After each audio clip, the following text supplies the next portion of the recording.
नमस्कार, स्वागत है आप सभी का द इकोनॉमिस्ट में। तो कैसे हैं आप सब? आशा करता हूं कि आप सब बढ़िया हैं। तो चलिए शुरुआत करते हैं एक कोट के साथ। If the plan doesn't work, change the plan but never the goal.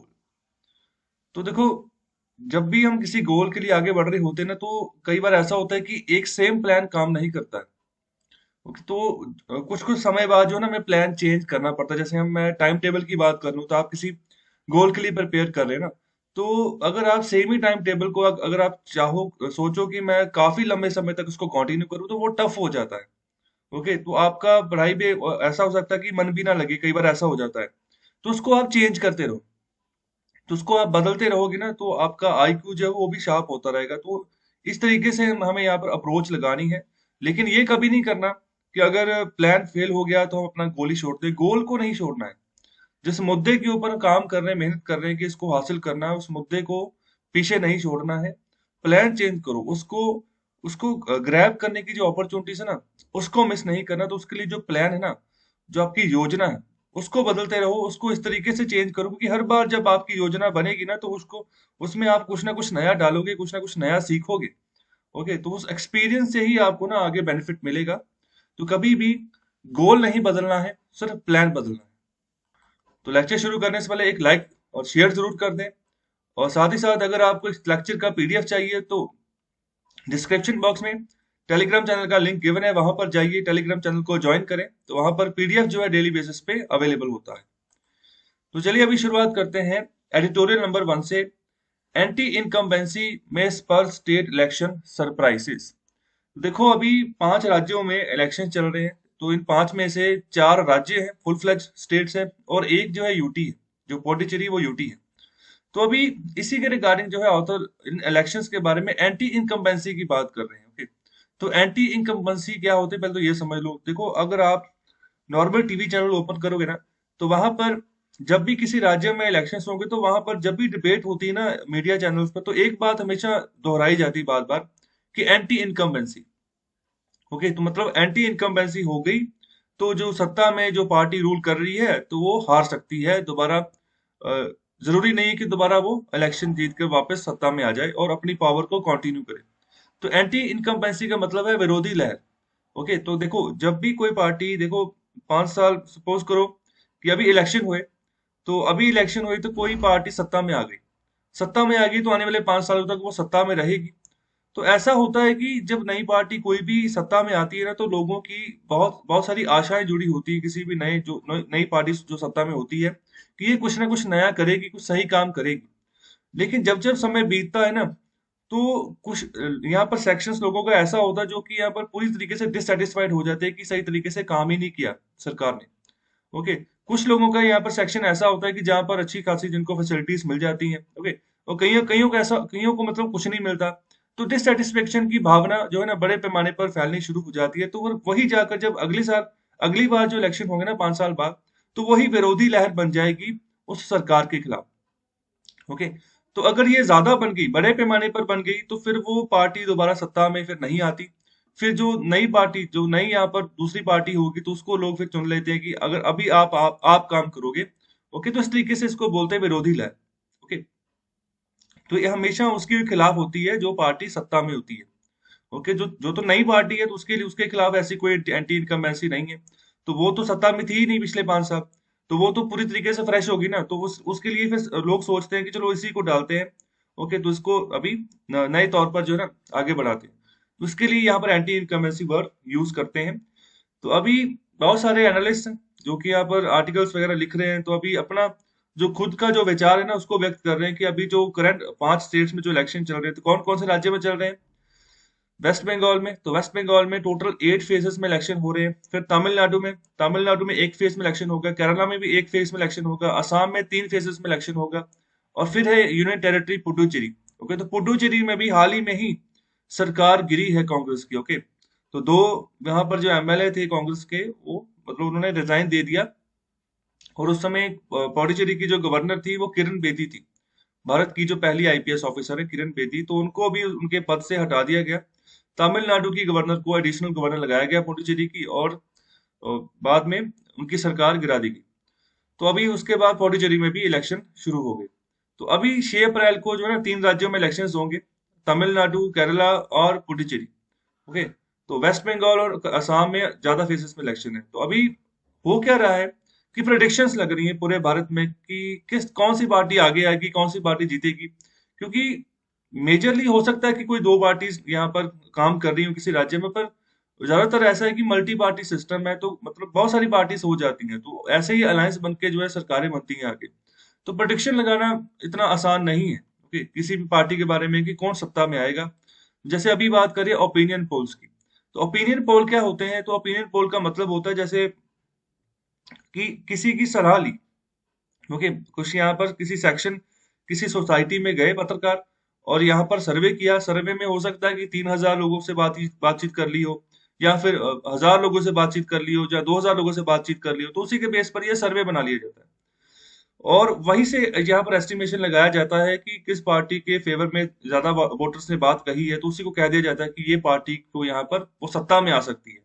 Okay, तो इसी तरीके से हर एक यहाँ पर जो असेंबली सीट होती है, तो वहां पर जो ये लोग हैं मीडिया वाले, ये सर्वे कराते हैं कुछ यहाँ पर गिने चुने लोगों को इकट्ठा करके, उनसे बातचीत करके, तो ओपिनियन लेते हैं, सलाह लेते हैं। तो ओपिनियन पोल जो ना हमेशा ये इलेक्शन से पहले आते हैं। जैसे अभी इलेक्शन जब शुरू नहीं हुए ना, तो पहले से एक ओपिनियन आ जाता है कि हाँ ये ओपिनियन है लोगों का। फिर अगर हम बात करें एग्जिट पोल्स की ना, तो एग्जिट पोल्स जब इलेक्शन जब हो जाए तब आते हैं। ओके, तो इसमें ये चीज होती है कि वोटर से यहाँ पर पूछा जाता है आपने वोट किसको डाली है? उसके उसके हिसाब से यहाँ पर जो है ना फिर प्रेडिक्शन लगाई जाती है। ये भी ऐसा नहीं है कि हर बार सही जाती है, ये फेल भी हो जाती है बहुत बार एग्जिट पोल। तो अभी बड़े पैमाने पर अगर बात करें ओपिनियन पोल्स की या फिर जो एग्जिट पोल्स की, तो अभी ऐसा नहीं है कि ऐसे ऐसे सही तरीके से ये भी प्रेडिक्शन लगा देंगे तो पीपल जो है ना, जो आम लोग हैं, तो वो अब सच्चाई कभी नहीं बताते हैं। तो ये भी एक रीजन है, क्योंकि जिसने भी किसी ने वोट दिया हो तो वो ज्यादातर इसको गुप्त ही रखता है कि मैंने किसको वोट दिया है। तो इसी के चलते यहाँ पर अगर आप किसी जो यहाँ पर वोटर है उससे यहाँ पर क्वेश्चन भी कर लो कि आपने किसको वोट दिया है, तो वो आपको रिप्लाई में एक ही बात पूछेगा कि मैं आपको क्यों बताऊं। उससे यहाँ पर आपको क्या फायदा होगा? Okay, so what will I gain from it, तो मुझे यहाँ पर क्या फायदा होगा अगर मैं आपको अपनी वोटिंग डिटेल बताता हूँ कि मैंने इसको वोट दिया। ओके, तो इसी के चलते यहाँ पर ना जो पोल अनसर्टेनिटीज है, जो मैं मतलब कि अनिश्चितताएं, तो वो यहाँ पर बढ़ती रहती है। तो यहाँ पर सिर्फ और सिर्फ क्या चीज रह जाती है? गैस। ओके, तो गैस रह जाता है कि कौन आएगा कौन नहीं जाएगा। ओके, तो एस्ट्रोलॉजर्स जो है ना, अभी उनका यहाँ पर जो काम है वो यहाँ पर मतलब उनका बिजनेस बहुत बड़े पैमाने पर फैलना शुरू हो जाता है, तो बहुत सारे लोग जाते हैं इनके पास। मीडिया वाले भी इनको रखते हैं कई बार अपने, जो यहाँ पर जहाँ पर डिबेट करते हैं, कि उनसे यहाँ पर प्रेडिक्शंस लगवाई जाती है कि कौन सत्ता में आएगा। और यहाँ पर ज्यादातर जितने भी मीडिया एनालिसिस होते हैं, तो अभी जो जिन्होंने जो राइटर है इस आर्टिकल के, वो भी यहाँ पर जर्नलिस्ट है, तो वो भी यही बात कर रहे हैं कि ज्यादातर गैस ही होता है, गेस्टिमेट्स ही करते हैं, मतलब गैस ही लगाते हैं कि कौन आएगा कौन नहीं आएगा। और अभी इस लेक्चर में, अभी जो इस आर्टिकल में ये बात करने जा रहे हैं, तो ये कह रहे हैं कि अभी मैं फोकस कर रहा हूँ किसी एक पॉइंट के ऊपर। तो कौन सा पॉइंट है? तो वो बात करें कि जब भी एनालिस्ट की बात करें ना, तो जो भी पत्रकार है तो उनकी बात करें, तो वो अंडर एस्टिमेट कर देते हैं the strength of anti incumbency. Okay, तो एंटी इनकम्बेंसी के बारे में ही आर्टिकल है। तो अभी इसी के ऊपर ये चर्चा करने जा रहे हैं डीपली। तो अभी इसी के ऊपर जो है ना, इसको कह रहे हैं कि अंडर एस्टिमेट लोग कर देते हैं, तो विरोधी लहर जो यहाँ पर सत्ता पे पार्टी रूल कर रही है, तो उसके खिलाफ जो बनती है। तो इसी की चलते आगे बात करें कि अभी अगर इकोनॉमिक कंडीशंस की बात करें, तो बहुत यहाँ पर टफ है, बहुत बड़े पैमाने पर डिफिकल्टी जो है ना इकोनॉमी की हिसाब से अलग अलग राज्यों में हो चुकी है। ओके, तो कोविड-19 ने यहाँ पर बहुत बड़े पैमाने पर तबाही तबाही मचाई है इकोनॉमी की। ओके, तो अभी रिकवरी सिर्फ शुरू हुई है। ओके, रिकवरी शुरू हुई है, तो बहुत सारे एनालिस्ट ये भी सोच रहे हैं कि जो इनकमेंट्स है, मतलब कि इनकमेंट्स वो जो कि सत्ताधारी हैं, ओके, सत्ताधारी जो लोग हैं, तो वो अभी अच्छा परफॉर्म कर सकते हैं। अभी जो स्टेट में जो भी इलेक्शंस हो रहे हैं अलग अलग राज्यों में, तो ये कुछ एनालिस्ट का ये मानना है। तो यहाँ पर ये भी कह सकते हैं कि कुछ कुछ गिने चुने हैं कि जो लॉस करेंगे। जैसे यहाँ पर बात करें AIADMK की, तो ये ना जयललिता की पार्टी थी, तो ये अभी तमिलनाडु में, ओके, तमिलनाडु में इनकी सरकार है। तो जयललिता की डेथ हो गई थी 2017 में, तो उसके बाद में ना आपस में ही इनकी पार्टी टूट गई। ओके, तो पार्टी टूट गई, तो जयललिता की डेथ हो गई, तो उसके बाद आपस में ही इन्होंने यहाँ पर अपना चीफ मिनिस्टर और यहाँ पर डिप्टी चीफ मिनिस्टर चुना। तो अभी इसी के रिगार्डिंग बात करें कि ये सिद्धांतहीन हो चुके हैं, मतलब कि जो सिद्धांत के हिसाब से इनकी पार्टी बनी थी ना, जिस आइडियोलॉजी को फॉलो करना है, तो अभी उसको ये फॉलो नहीं कर रहे हैं। ओके, तो सिर्फ इन्होंने यहाँ पर सिर्फ एज ए मतलब सत्ता हासिल करनी, तो सत्ता इनकी बन गई। ओके, जो जयललिता की डेथ के बाद, तो अभी इसी की बात कर रहे हैं कि शायद ये लॉजर हो सकते हैं। ओके, क्योंकि ये सत्ता में रहे हैं, तो ये अभी इनकी सरकार जा सकती, तो बाकी जगह यहाँ पर ये बात कह रहे हैं कि बाकी जगह इतना प्रभाव नहीं पड़ने वाला है एंटी इनकम्बेंसी का, तो ये कुछ एनालिस्ट का मानना है। ओके, तो इसका रीजन ये भी बताया जा रहा है कि कोविड 19, ओके, कोविड 19 के चलते यहाँ पर एक इम्पैक्ट, एक पॉजिटिव साइन जो है ना, वो उनके हक में जा सकता है, जो यहाँ पर इनकम्बेंट्स है।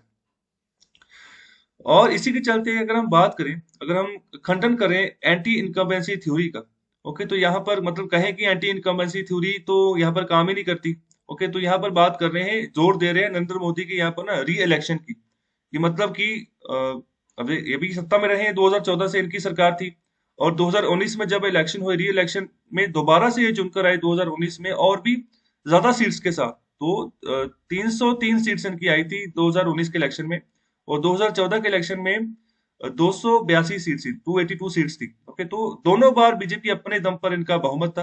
तो 272 सीट्स पार्लियामेंट में चाहिए होती हैं, लोकसभा में, अगर आपने अपनी सरकार बनानी है तो। ओके, भारत में अगर आपने सरकार बनानी है तो यहाँ पर ये बात बात कर रहे हैं कि यहाँ पर एंटी इनकमेंसी थ्योरी फेल हो गई। ओके, काम ही नहीं कर पाई, लोक विरोधी लहर इतने बड़े पैमाने पर बनी ही नहीं इनके खिलाफ।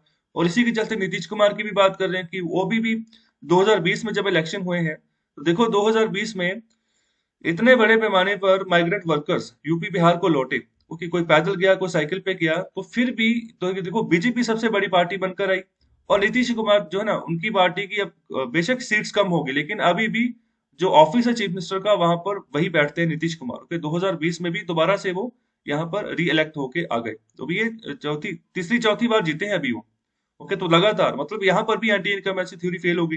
ओके, और आगे बात कर रहे हैं कि मैं यहाँ पर सुजेस्ट करता हूँ कि हम हमें यहाँ पर ना स्टेट इलेक्शन के जो ट्रेंड होते, तो वहां पर गहराई से हमें चीजें देखनी चाहिए। तो बात कर रहे हैं मोदी एरा की, मोदी एरा में बात करें कि जीडीपी ग्रोथ जो ना, वो बहुत बड़े पैमाने पर पीक पे आई थी 2016-17 के आसपास, लेकिन उसके बाद लगातार गिरी है, उसके बाद ये उठी नहीं है।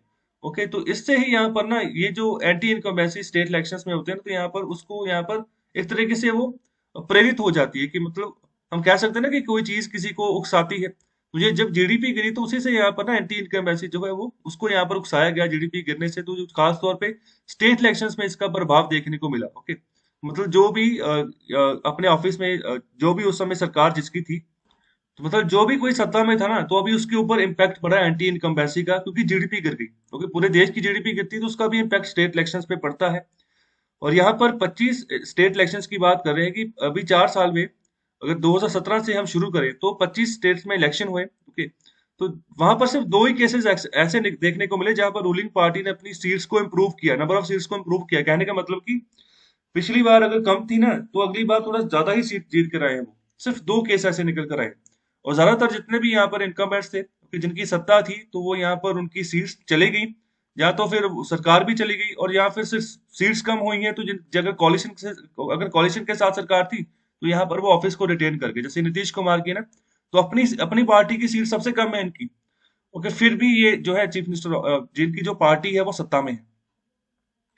तो क्या नाम है नीतीश कुमार की पार्टी का? तो उसका नाम है जेडीयू, जनता दल यूनाइटेड। तो जहां पर जो उनकी ऑपोजिशन पार्टी है वो है आरजेडी, राष्ट्रीय जनता दल। ये दोनों किसी समय पर इकट्ठे थे। ओके, तो अभी ये स्प्लिट हो गया, जिसके तहत पिछले 15 साल तक ना लगातार लालू का राज रहा था बिहार में। उसके बाद अभी 15 साल के आसपास दोबारा हो चुके हैं, लगातार नीतीश कुमार का जो है रूल रहा है। और आगे बात करें कि अभी जो 7 राज्यों में स्टेट इलेक्शंस जो हुए थे 2017 की, अगर हम बात करें, तो बीजेपी ने जो वहां की इनकम्बेंट पार्टीज थी, जो सत्ताधारी पार्टीज थी उस समय, जैसे उत्तर प्रदेश हो गया, हिमाचल प्रदेश हो गया, उत्तराखंड हो गया, मणिपुर हो गया, तो यहाँ पर बीजेपी ने सबको सत्ता से हटा दिया, और बीजेपी ने अपनी सरकार बना दी। मतलब कि यहाँ पर एंटी इनकम्बेंसी काफी बड़े पैमाने पर काम करी। जो यहाँ पर पहले सत्ताधारी जो यहाँ पर पार्टीज रूल कर रही थी, तो उत्तर प्रदेश में कौन रूल कर रहा था? उत्तर प्रदेश में एसपी थी, समाजवादी पार्टी, जिसकी सरकार गई, और बाद में बीजेपी की सरकार बनी, और योगी आदित्यनाथ मुख्यमंत्री बने। तो हिमाचल प्रदेश में भी यहाँ पर कांग्रेस की ही सरकार थी, वीरभद्र सिंह की। ओके, तो कांग्रेस की सरकार चलेगी, बीजेपी ने सरकार बना दी। उत्तराखंड में भी यहाँ पर कांग्रेस की सरकार थी, और यहाँ पर मणिपुर में भी जो था ना, यहाँ पर कांग्रेस की सरकार थी।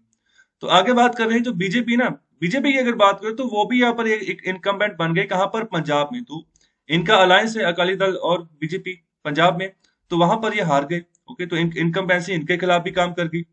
और अगर बात करें गोवा की, तो गोवा में भी यहाँ पर बीजेपी ही रूल कर रही थी, लेकिन जब इलेक्शन हुए थे इनकी मेजोरिटी चली गई। ओके, तो इनकम्बेंट बीजेपी थी वहां पर, लोक विरोधी लहर इनके इनके खिलाफ काम करी। होगी तो उनकी सीट्स कम हो गई। और लेकिन बाद में क्या हुआ कि यहाँ पर जो पोस्ट इलेक्शन हुए, मतलब कि कुछ सीट्स पे ऊपर ऊपर ना दोबारा इलेक्शन यहाँ पर करवा दिए जाते हैं। तो देखो, कई बार ऐसे सत्ताधारी पार्टीज में ऐसा होता है कि सरकार अपनी बनानी है किसी ना किसी तरीके से, तो उसके लिए बहुत सारी ना हथकंडे अपना लिए जाते हैं। तो जैसे किसी दूसरी पार्टी के जो एमएलए हैं, तो उनको किसी ना किसी तरीके से अपने वश में कर कर उनको उनसे रिजाइन करवा दिया जाता है। ओके, फिर बाद में जब वो सीट्स खाली हो जाती हैं, फिर दोबारा से उन सीट्स के ऊपर इलेक्शन होते हैं। तो जो भी पार्टी जो कि मतलब जैसे जो सेंटर में है ना, सबसे मजबूत पार्टी है, तो उसी की ही सरकार जो है लगभग राज्य में बननी तय हो जाती है। तो लोग भी उसी के फेवर में वोट कर देते हैं। ओके, तो जैसे यहाँ पर बहुत सारे राज्यों में ऐसा हुआ, आगे हम चर्चा करते हैं। तो गोवा में शुरुआती बात कर रहे हैं, तो गोवा में भी बाद में पोस्ट इलेक्शन कोalition गवर्नमेंट जो थी बाद में बना ली बीजेपी ने। गुजरात में भी एंटी इनकमेंसी सीरियसली जो ना बहुत बड़े पैमाने पर बीजेपी की जो मेजोरिटी थी ना, उसको कम किया। मतलब जितनी सीट्स इनकी पहले आती थी उससे ये कम हो गई। कांग्रेस ने इनको बहुत टक्कर दे दी जो लास्ट टाइम गुजरात में इलेक्शन हुए थे, लेकिन अपना घर बचाने में ये कामयाब रहे और दोबारा से इनकी इनकी सरकार बन गई बीजेपी की। तो विजय रूपानी जो थे ना, वो चीफ मिनिस्टर बने गुजरात के। तो अभी भी वही विजय रूपानी ही चीफ मिनिस्टर है। आगे बात कर रहे हैं ऑफ 9 स्टेट इलेक्शन 2018। तो 9 यहाँ पर स्टेट इलेक्शंस की बात करें कि 2018 में जो हुए हैं, तो यहाँ पर सिर्फ और सिर्फ तेलंगाना ही है। ओके, जहां पर जो इनकम है ना, तो वो यहाँ पर जो तेलंगाना जो इनकम था, लेकिन उसके खिलाफ एंटी इनकम्बेंसी काम नहीं करी। ओके, तो तेलंगाना राष्ट्र समिति इनकी पार्टी है, टीआरएस इसको शॉर्ट फॉर्म में बोलते हैं। चंद्रशेखर राव जो ना इस पार्टी के यहाँ पर अध्यक्ष हैं और वही चीफ मिनिस्टर हैं तेलंगाना के। और 2018 में जब इलेक्शन हुए थे, सभी पार्टीज ने पूरी जान फूंकती थी कि हम यहाँ पर जीतेंगे। 120 सीटों की ये विधानसभा है, ओके, जो ये तेलंगाना की। और इसमें दोबारा से जब इलेक्शन हुए तो ये और सीट्स जीत कर आ गई, ओके, टीआरएस। ओके, तो यहाँ पर इसके ऊपर एंटी इनकम्बेंसी का इस पार्टी के ऊपर इतना प्रभाव नहीं पड़ा, कहने का मतलब है। तो यहाँ पर बात कर रहे हैं कि जो तेलंगाना बना है ना, तो पहली बात तो ये बना कब, ये 2014 में ही बना है। ओके, तो तभी जब बना तो पहले चीफ मिनिस्टर के चंद्रशेखर राव ही थे, तो अभी भी वही उन्हीं की रूलिंग चल रही है। तो ये इसके लिए काफी संघर्ष किया है, ओके, तेलंगाना प्राप्त करने के लिए। तो ये आज का संघर्ष नहीं चल रहा है, तो काफी पुराना संघर्ष चल रहा है। तो फिर जाकर 2014 में इनको एक राज्य मिला तेलंगाना, जिसको कि आंध्र प्रदेश से निकाल कर बनाया गया था। तो आगे बात कर रहे हैं कि इनकम बैट्स जो ना, चार नॉर्थ ईस्टर्न मिनी स्टेट है जहां पर उनकी सरकार चलेगी। मतलब वो सत्ताधारी थे लेकिन वो सरकार चली गई 2018 के इलेक्शंस की अगर बात करें। तो ज्यादातर जो सबसे जो सेंसेशन रिजल्ट निकल कर आ रहा है ना, वो निकल कर आया कहाँ से, त्रिपुरा से। मतलब जो हैरानीजनक एक तरीके से रिजल्ट था कि वहां पर बीजेपी सत्ता में आ गई। और बीजेपी ने किसको बाहर निकाल दिया, जो 25 साल से लगातार रूल कर रही थी पार्टी, लेफ्ट फ्रंट इसको हम बोलते हैं। इसको लेफ्ट फ्रंट मतलब जो ना ज्यादातर जो कॉमरेड्स होते हैं, ओके, जैसे कम्युनिस्ट सोच होती है ना, तो अभी उस कम्युनिस्ट पार्टीज हैं, ओके, तो उनको हम लेफ्ट फ्रंट भी बोल देते हैं। तो इन्हीं की 25 साल से लगातार सरकार चल रही थी और इनको यहाँ पर बाहर किया किसने, बीजेपी ने। और कौन मुख्यमंत्री बना, तो बिप्लब देव। ओके, तो बिप्लब देव वो भी यहाँ पर यंग ही है, तो वो चीफ मिनिस्टर बने बीजेपी की तरफ से त्रिपुरा में। तो पहले कौन थे जिन्होंने 25 साल तक रूल किया, तो जिन्होंने 25 साल तक रूल किया उनका नाम था मानिक सरकार। ओके, मानिक सरकार। ओके, तो ऐसा नहीं है कि वो जो चीफ मिनिस्टर थे ना, तो मतलब वो बहुत करप्टेड थे इसलिए हार गए। ओके, ऐसा नहीं है। वो सबसे मतलब सिंपल लाइफ जीने वाले वो लोग हैं। ओके, मतलब कि अपने लिए वो बहुत कम रखते हैं, और जो उनको उनको यहाँ पर सत्ता में जिसलिए बैठाया जाता है उसके ऊपर वो काम करते हैं, इसलिए इतने इतने साल तक वो रूल कर लेते हैं वहां पर। ओके, अगर मैं बात करूँ ना वेस्ट बंगाल की, तो ममता बनर्जी से पहले 33 ईयर्स तक लगातार लेफ्ट पार्टीज का रूल है, जो कम्युनिस्ट पार्टी ऑफ इंडिया उसका रूल रहा है वेस्ट बंगाल में। ओके, तो 33 साल तक लगातार यहाँ पर राज करना कोई यहाँ पर आसान बात नहीं होती है। ओके, तो वो तभी कर पाते हैं जब उनको अपने लीडर्स पर लोगों लोगों को भरोसा होता है कि ये अपने लिए कुछ नहीं कर रहा, सिर्फ हमारे लिए कर रहा है। ओके, तो ये विश्वास बढ़ाना बहुत बड़ी बात होती है अपने आप में। ओके, तो बंगाल के चीफ मिनिस्टर रहे ज्योति बसु, वो 23 साल तक, ओके, 23 ईयर्स तक मुख्यमंत्री रहे हैं। ओके, वेस्ट बंगाल के। तो उसके बाद सरकार आई थी बुद्धदेव भट्टाचार्य की, 10 साल तक वो रहे, तो 33 साल हो गए। और फिर बाद में ममता बनर्जी की सरकार आई थी, ओके, तृणमूल कांग्रेस की। ओके, तो अभी बात करें आगे कर्नाटका की, तो कर्नाटका में भी जब इलेक्शंस हुए थे तो कांग्रेस सत्ता में थी पहले। ओके, तो जब कांग्रेस सत्ता में थी, तो कांग्रेस हार गई। लेकिन बाद में हुआ क्या, इन्होंने कॉलिशन बना ली आपस में। यहाँ पर एक पार्टी थी, ओके, देवेगौड़ा की पार्टी थी, एचडी देवेगौड़ा, तो वो प्रधानमंत्री भी रहे हैं भारत के। ओके, तो उनकी पार्टी के साथ इनका कोalition हुआ और सरकार चली। ओके, चीफ मिनिस्टर यहाँ पर जो देवेगौड़ा की जो यहाँ पर बेटे थे उन्हीं को बनाया गया। तो बाद में ये लंबे समय तक चली नहीं, क्योंकि 2019 में सेंट्रल गवर्नमेंट के इलेक्शन आ गए। तो सेंट्रल गवर्नमेंट के जब इलेक्शन हुए, ओके, तो तब मोदी सरकार दोबारा सत्ता में आ गई, तो उन्हीं का प्रभाव फिर स्टेट्स के ऊपर पड़ता है। तो वही बात हुई, जैसे मैंने बोला कि अभी जो यहाँ पर जो रूलिंग पार्टीज के कुछ एमएलए होते हैं, तो उनको अपने वश में कर कर, ओके, किसी ना किसी तरीके से रिजाइन करवा लिया जाता है। फिर उस सीट जब खाली हो जाती है, दोबारा से इलेक्शन होती है, तो फिर वहां पर बीजेपी जीती। ओके, बीजेपी जीती, फिर इनकी दोबारा से सरकार बन गई कर्नाटका में, क्योंकि ये बहुत क्लोज पहुंच चुके थे जो एक्चुअल फिगर थी सरकार बनाने के लिए। लेकिन दूसरी ओर कांग्रेस और यहाँ पर जो दूसरी पार्टी थी, ओके, तो उन्होंने यहाँ पर आपस में कोalition करके सरकार बना ली, लेकिन ये ज्यादा देर तक चली नहीं। ओके, तो अगर बात करें राजस्थान की, तो बीजेपी यहाँ पर इनकम्बेंट थी। ओके, तो यहाँ पर ये हार गए। मध्य प्रदेश में भी इनकम्बेंट थी, छत्तीसगढ़ में भी इनकम्बेंट थी। तो इन तीनों जगह पर बीजेपी हारी थी, ओके, जब इलेक्शंस हुए थे। लेकिन बाद में अगर मध्य प्रदेश की बात करें ना, तो यहाँ पर सत्ता फिर बदल गई। यहाँ पर भी फिर वही चीज हुई। ओके, तो मध्य प्रदेश में कुछ जो कांग्रेस के ही कुछ यहाँ पर एमएलए थे, उनको यहाँ पर उनसे रिजाइन करवाया गया। ओके, मतलब ये लालच देके के करवाया जाता है, ऐसा नहीं होता कि उनको कहा जाता है कि मतलब ऑर्डर दे दिया किसी दूसरी पार्टी ने कि आप रिजाइन कर दो। ये जो सत्ताधारी पार्टी होती है, वो कभी नहीं कहती कि रिजाइन करो। ओके, वो तो कहती है कि मेरे साथ रहो और हम सरकार चलाते हैं। लेकिन जो दूसरी पार्टीज होती है ना, तो वो इंटरवीन करती रहती हैं दूसरे एमएलए के साथ भी। और जैसे हम कहते हैं कि किसी एमएलए को खरीद लिया या बेच दिया, तो ये खरीदे ही जाते हैं कि कोई ना कोई यहाँ पर वैल्यू लगाई जाती है जिसके तहत ये रिजाइन करते हैं।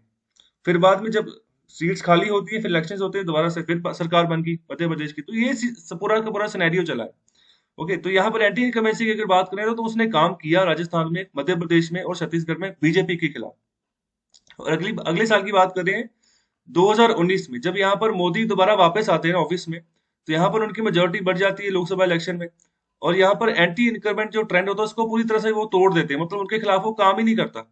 और मोदी जी की जो सर्जिकल स्ट्राइक्स होती हैं, जैसे पाकिस्तान में बॉम्बिंग की, तो उन्होंने ये चीज उनकी बहुत बड़े पैमाने पर मदद करती है नेशनल इलेक्शन जीतने में। ओके, लेकिन यहाँ पर स्टेट इलेक्शंस की अगर बात करें, तो वहां पर सभी राज्यों में वो नहीं जीते, कुछ गिने चुने राज्यों में भी वो जीते हैं। लेकिन सेंटर में उनकी अच्छी खासी सरकार बन गई। तो बीजेपी ने यहाँ पर ये चीज पाई कि मोदी इफेक्ट वो ज्यादा स्ट्रांग है नेशनल इलेक्शंस में, लेकिन बहुत वीकर है स्टेट इलेक्शंस में। और आगे बात करें, 2019 में जो इनकम्बेंट बीजेपी, उसने यहाँ पर बहुत बुरे तरीके से, यहाँ पर आंध्र प्रदेश में वो हार गए, झारखंड में इनकी सरकार थी। ओके, झारखंड में भी इनकी सरकार थी। तो यहाँ पर रघुबर प्रसाद जो था, तो यहाँ पर वो मुख्यमंत्री थे बीजेपी की ओर से, लेकिन ये हार गई। अभी हेमंत सोरेन की सरकार बन गई है, झारखंड मुक्ति मोर्चा की यहाँ पर पार्टी का नाम है, तो झारखंड में भी हार गए। और हरियाणा की अगर बात करें, तो यहाँ पर भी जैसे पहले मेजोरिटी में सरकार थी, तो मेजोरिटी में नहीं बनी, तो अपनी मेजोरिटी इनकी चली गई, तो यहाँ पर कॉलिशन गवर्नमेंट चल रही है हरियाणा में। हालांकि मुख्यमंत्री जो है वो बीजेपी की ही है, और जो दूसरे डिप्टी सीएम है, तो जो दूसरी पार्टी जिसके साथ कॉलिशन है, तो उनका नाम है दुष्यंत चौटाला। ओके, तो जेजेपी उनकी अपनी पार्टी, तो उन्होंने भी नई पार्टी फॉर्म की थी। ओके, तो वो 10 सीटें जीती थी, तो उनका यहाँ पर टोटल अलायंस बन गया, तो सरकार बन गई। महाराष्ट्र में बात करें, तो बीजेपी और शिवसेना, तो ये रूलिंग पार्टनर्स थे पहले। ओके, ये 2019 के बाद की बात कर रहे हैं, जब नेशनल लेवल का इलेक्शन हो गया उसके बाद। तो ये बीजेपी शिवसेना बहुत बड़े समय से, यानी बहुत पुराने समय से ये इकट्ठे काम कर रहे थे, रूलिंग पार्टनर्स थे, लेकिन दोनों ने यहाँ पर अपनी सीट्स गंवाई। ओके, तो शिवसेना की अगर बात करें, तो यहाँ पर उन्होंने बीजेपी छोड़ दी। ओके, तो शिवसेना की डिमांड थी कि हमारा मुख्यमंत्री बनना चाहिए, लेकिन बीजेपी ने कहा कि नहीं, देवेंद्र फडणवीस जो कि पहले मुख्यमंत्री थे महाराष्ट्र के बीजेपी की साइड से, तो वही रहेंगे, वही कंटिन्यू करेंगे। ओके, लेकिन शिवसेना नहीं मानी, तो फिर उन्होंने अपने और पार्टनर्स चुन लिए। और तो अभी इनका एक अलग से ना महाराष्ट्र विकास अघाड़ी बना है, एमवीए बोलते हैं, जिसमें शिवसेना का मुख्यमंत्री है। ओके, इसके बाद कांग्रेस भी इस एमवीए में है, और यहाँ पर एनसीपी है, नेशनल कांग्रेस पार्टी, जो शरद पवार की पार्टी है। तो इन तीनों ने मिलकर सरकार बनाई हुई है महाराष्ट्र में, तो काफी स्ट्रांगली ये सरकार रन हो रही है। ओके, तो चीफ मिनिस्टर जो है अभी शिवसेना का है, जिनका नाम है उद्धव ठाकरे, जो शिवसेना के जो यहाँ पर प्रमुख प्रमुख भी है। ओके, तो ये पहली बार हुआ है महाराष्ट्र के इतिहास में कि शिवसेना का मुख्यमंत्री बना है। ओके, तो शिवसेना का मुख्यमंत्री आज तक नहीं बना है, तो ये पहली बार बना है। तो आगे बात कर रहे हैं नवीन पटनायक की, तो देखो नवीन पटनायक का भी एक मेजर रोल है ओडिशा में। तो ये पिछले काफी लंबे समय से रूल कर रहे हैं, पहले इनके पिताजी थे, बाद में अब ये है, तो ये भी इनका भी काफी समय हो गया है ओडिशा में, मतलब ये रूल कर रहे हैं, इनकी पार्टी रूल कर रही है। तो यहाँ पर ये ओडिशा में यही इनकमेंट रहे। ओके, तो इन्होंने सिर्फ यहाँ पर 5 सीटें इनकी यहाँ पर जो ना लॉस्ट हुई हैं, लेकिन ऑफिस में ये दोबारा रहे, मतलब चीफ मिनिस्टर ये दोबारा यही बने, इन्हीं की पार्टी सत्ता में आई है, लेकिन एंटी इनकमेंसी इनके खिलाफ भी चली है, लेकिन 5 सीटों का जिसके चलते इनका नुकसान हुआ है। और आगे बात कर रहे हैं सिक्किम की। तो सिक्किम की अगर बात करें तो यहाँ पर 5 बार चीफ मिनिस्टर रहे हैं पवन चैमलिंग, ओके, 5 बार सिक्किम में। तो वो बाहर हो गए, तो एंटी इनकमेंसी इनके खिलाफ काम करी। Only in one state with murky defections, Arunachal Pradesh did the incumbent BJP increase it rally. मतलब यहाँ पर कुछ डिफेक्शंस को यहाँ पर अगर हम छोड़ दे तो यहाँ पर सिर्फ अरुणाचल प्रदेश ही है जहाँ पर बीजेपी जो इनकमेंट थी वो अपनी यहाँ पर सीट्स बढ़ाने में कामयाब रही। और अभी अरुणाचल प्रदेश में कौन है मुख्यमंत्री, कौन सी पार्टी जो है ना सत्ता में है? ओके, तो इसका आंसर करें कमेंट बॉक्स में। और आगे बात करें कि 2020 की अगर बात करें तो आम आदमी पार्टी दिल्ली में दोबारा से सरकार इनकी बन गई बहुत आसानी से। सिर्फ 5 सीट्स का इनका यहाँ पर लॉस हुआ, लेकिन एंटी इनकमेंसी चली इनके खिलाफ, तभी तो पांच सीट्स के यहाँ पर जो है लॉस हो गया इनको।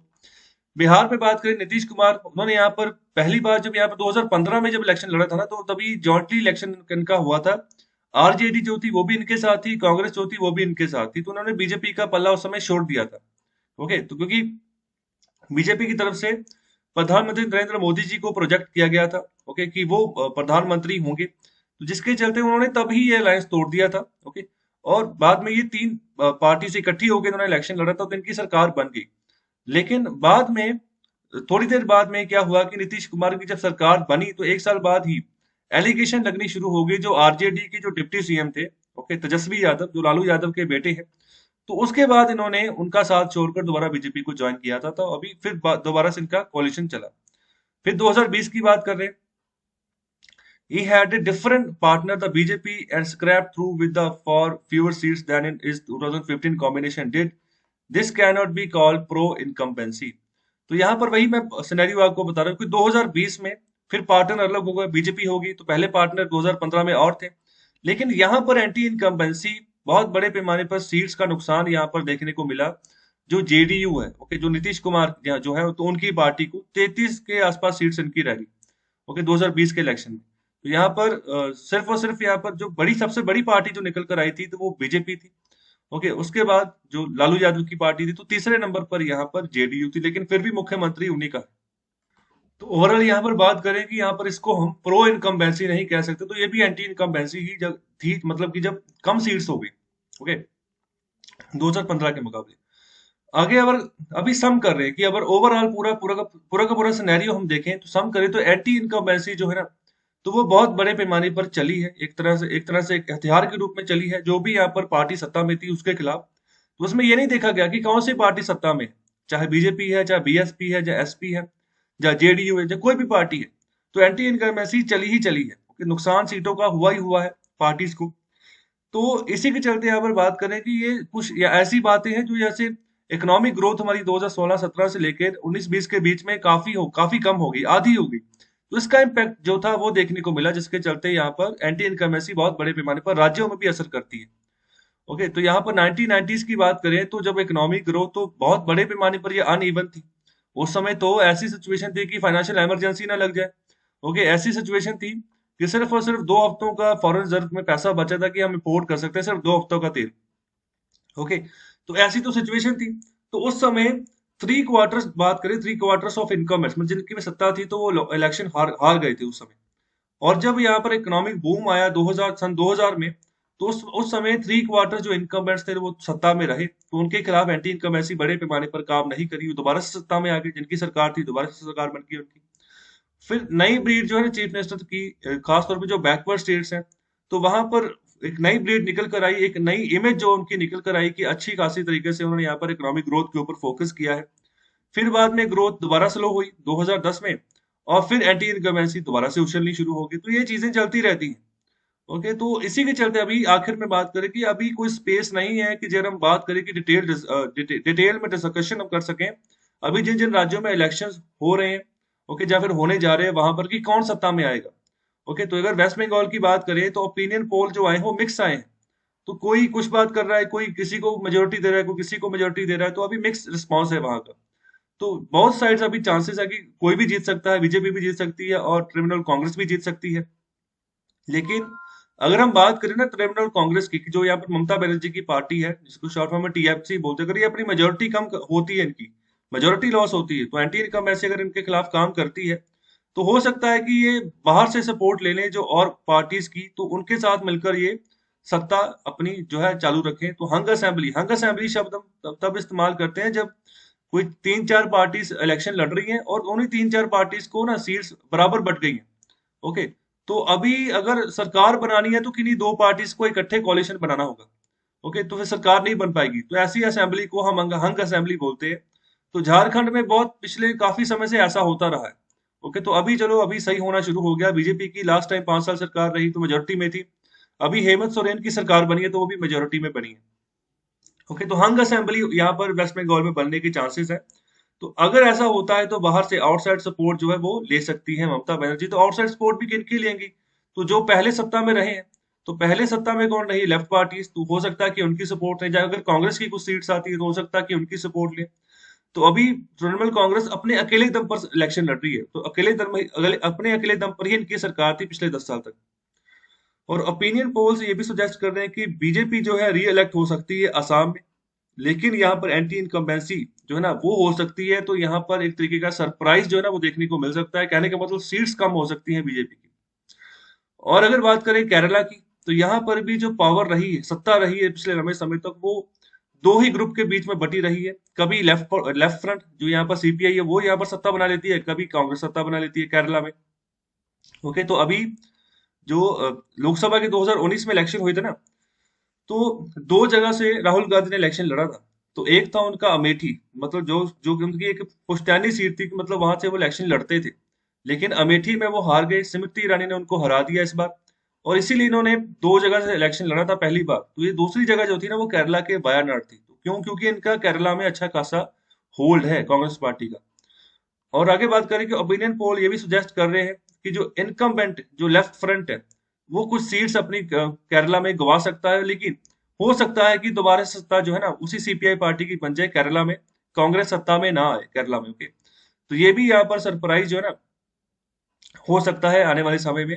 तो लास्ट में बात करें the symbolic AIADMK will surely loss in Tamil Nadu and in Pondicherry too. तो दोनों इन राज्यों में एक यूटी एक राज्य है, तो यहाँ पर ये एआईए डीएमके हारेगी ही हारेगी। तो ये तो श्योर बात कर रहे हैं यहाँ पर। ओके, तो अगर ये हारेगी तो कौन सी पार्टी सत्ता में आएगी? तो स्टालिन की पार्टी है। तो ये पहले करुणानिधि थे, अभी उन्हीं के बेटे हैं स्टालिन, जिनका नाम है डीएमके। ओके, तो सिर्फ ए एआईए हटा दो तो डीएमके। ओके, तो द्रविडियन जो लोग हैं ना, तो उनके उनको जो सपोर्ट करता है, उनकी विचारधारा को जो आगे लेकर जाता है, तो वही पार्टी सत्ता में रहती है तमिलनाडु में। ओके, तो उन वही सत्ता में आएगी। तो जैसी बात यहाँ पर ऑथर के द्वारा की जा रही है। तो ये था पूरा का पूरा सिनेरियो। आई होप आपको एंटी इनकम्बेंसी के बारे में डिटेल में समझ आ गई होगी। आने वाले समय में अगर आप किसी भी टेलीविजन चैनल पर एंटी इनकम्बेंसी के बारे में सुनोगे तो आपको ना श्योरली समझ आ जाएगी कि एंटी इनकम्बेंसी क्या होती है।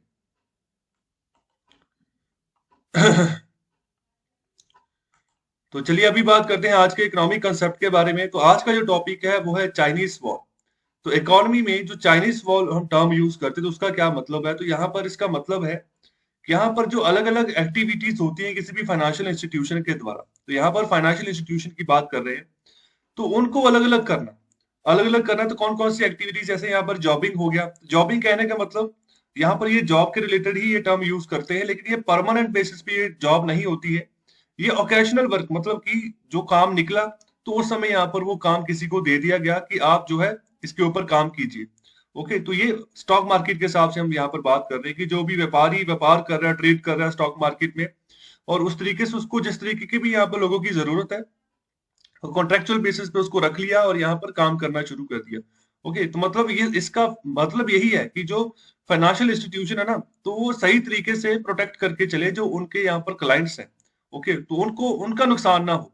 जैसे स्टॉक ब्रोकिंग हो, तो यहाँ पर देखो स्टॉक मार्केट में शेयर बिकते हैं। ओके, तो वहां पर एक दलाल होता है, स्टॉक स्टॉक ब्रोकर होता है, जो आपको जो है ना वो उसका शेयर आपको दिलवाता है, दलाली करता है। ओके, तो वो अच्छे दाम पर आपको शेयर मिल जाए, तो दलाल यहाँ पर कोशिश करता है कि सही जगह पर आपको पहुंचा दे, और उसी उसी में से आपको कुछ परसेंटेज अपने पास रखता है अपनी इनकम गेन करने के लिए। ओके, साथ में यहाँ पर बात करें फंड मैनेजमेंट, तो ये तीनों काम यहाँ पर किए जाते हैं। फंड को मैनेज भी किया जाता है, कहाँ से पैसा आ रहा है, कहाँ पर रिटर्न जा रही है, कहाँ पर प्रिंसिपल अमाउंट जमा हो रही है, किस तरीके से किसी कंपनी का जो यहाँ पर कॉर्पस है, जो यहाँ पर फंड है, वो बढ़ता जा रहा है। तो इस तरीके से ये सब अलग अलग एक्टिविटीज हैं किसी भी फाइनेंशियल इंस्टीट्यूशन की, जिसको कि अलग अलग कर दिया जाता है, जिसके तहत यहाँ पर कोशिश की जाती है कि जो उस कंपनी के, उस यहाँ पर फाइनेंशियल इंस्टीट्यूशन के जो क्लाइंट है, उनको उनको प्रोटेक्ट करके चला जा सके, उनका नुकसान ना हो। ओके, ऐसा ना हो कि मतलब कि अगर किसी ने पैसा जमा करवा दिया, ठीक है, तो मतलब उसमें से ऐसी गड़बड़ी कर दी जाए कि बाद में उसको ऐसा इंटरेस्ट ही ना मिले जितने जिस इंटरेस्ट के ऊपर वो यहाँ पर राजी हुआ था कि मैं यहाँ पर पैसे इन्वेस्ट कर रहा हूँ। तो ये सब चीजें हैं जिसको कि सही तरीके से मैनेज करना बहुत जरूरी होता है। तो इसके लिए यहाँ पर टर्म यूज करते हैं हम फाइनेंशियल इंस्टीट्यूशन के लिए, चाइनीज वॉल। ओके, तो मुझे आप ना किन्हीं दो फाइनेंशियल इंस्टीट्यूशन का नाम बताएं जो इंडिया में काम कर रही हैं अलग अलग सेक्टर्स में, तो आंसर कीजिए। तो कैसा लगा आज का सिनेरियो? आज आर्टिकल हमने एक ही डिस्कस किया है। आज संडे है, संडे को एंजॉय करें, आप लेक्चर सुने, लेक्चर को एंजॉय करें और शेयर करें ज्यादा से ज्यादा। सब्सक्राइब, चैनल को सब्सक्राइब करें, लाइक करें, और जो क्वेश्चंस मैं पूछता हूँ उसका आंसर जरूर दिया करें। ओके, तो मैं भी कोशिश करूंगा कि ज्यादा से ज्यादा जो इंपॉर्टेंट न्यूज मैं उसको डिस्कस करूं। तो आज के न्यूज़पेपर में, आज हमने जो न्यूज़पेपर डिस्कस किया है, तो और ज्यादा कोई इतनी खास न्यूज निकली